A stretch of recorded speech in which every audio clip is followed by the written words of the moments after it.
नमस्कार बच्चों, मैं लाली मीना आज आपके लिए आपकी पाठ्य पुस्तक बाल महाभारत कथा में संकलित तीसरा पाठ अम्बा और भीष्म के प्रश्नोत्तर एवं कठिन शब्दार्थ लेकर आई हूँ। तो आइए सबसे पहले हम प्रश्नोत्तर की ओर चलते हैं। पाठ से पहला प्रश्न, भीष्म राज सिंहासन के अधिकारी नहीं थे, फिर भी उन्होंने राजकाज क्यों संभाला? इसका उत्तर है, भीष्म को राजकाज इसलिए संभालना पड़ा क्योंकि सत्यवती का बड़ा पुत्र चित्रांगद युद्ध में मारा गया था और उस समय उसके छोटे पुत्र विचित्रवीर्य की आयु बहुत छोटी थी। अगला प्रश्न, भीष्म ने हारे हुए साल को जीवित क्यों छोड़ दिया? इसका उत्तर है, काशीराज की सबसे बड़ी कन्या अम्बा सालू पर अनुरक्त थी और उसको मन ही मन अपना पति मान चुकी थी। काशीराज की कन्याओं की प्रार्थना पर भीष्म ने सालू को जीवित छोड़ दिया। अगला प्रश्न है, स्वयंवर में सम्मिलित अन्य राजकुमारों को निराश क्यों होना पड़ा?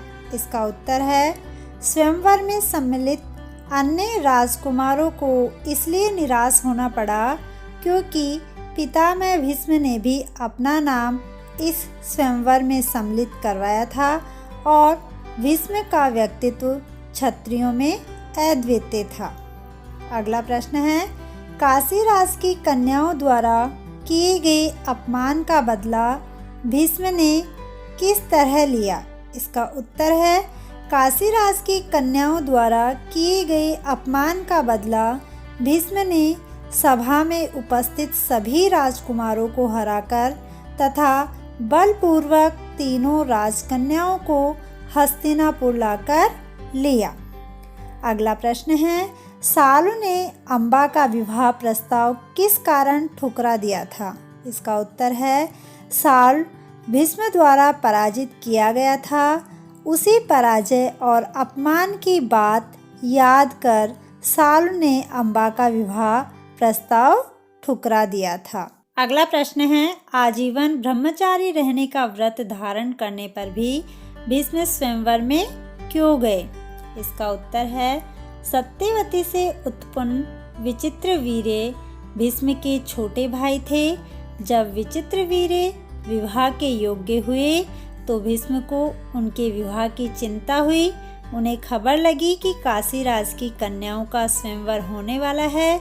यह जानकर भीष्म बड़े खुश हुए और विचित्रवीर्य का विवाह करवाने के उद्देश्य से वे स्वयंवर में सम्मिलित होने के लिए गए। अगला प्रश्न है, अम्बा अपने दुखों का कारण किसे मानती थी? उसने अपना नाम शिखंडी क्यों रख लिया?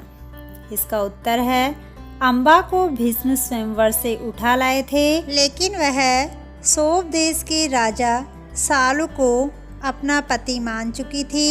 यह जानकर भीष्म ने उसे सालू के पास भेज दिया था, पर सालू ने उससे विवाह नहीं किया।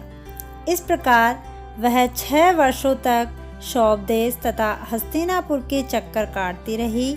अन्य राजाओं ने भी उसकी मदद नहीं की। अपने दुखों का कारण वह भीष्म को मानने लगी।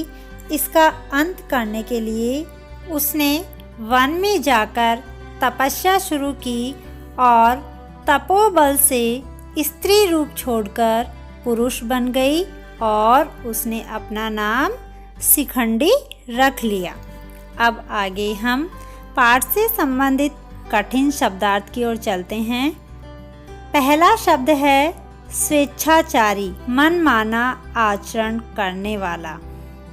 अगला शब्द है बालिक अर्थात वयस्क, रवाना होना अर्थात प्रस्थान करना, स्पर्धा अर्थात प्रतियोगिता, अद्वितीय अर्थात जिसके जैसा दूसरा न हो, खलबली अर्थात हलचल, फप्तियाँ कसना अर्थात व्यंग्यपूर्ण बातें कहना, अवहेलना अर्थात निरादर, अनुरक्त अर्थात अनुराग युक्त प्रेम, एकांत अर्थात अकेले में, बलपूर्वक अर्थात जबरन, मनोनीत अर्थात पसंद किया हुआ, हरण अर्थात बलपूर्वक भगा ले जाना, विदित अर्थात ज्ञात,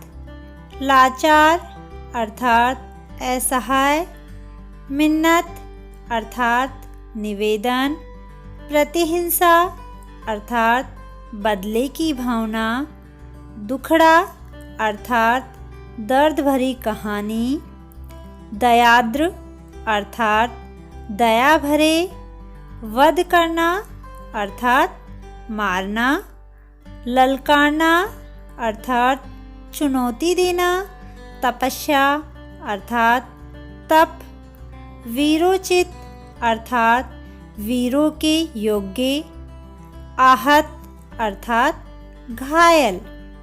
अगर आपको वीडियो पसंद आया तो वीडियो को लाइक करें, कमेंट करें और चैनल को सब्सक्राइब ज़रूर करें। Thank you.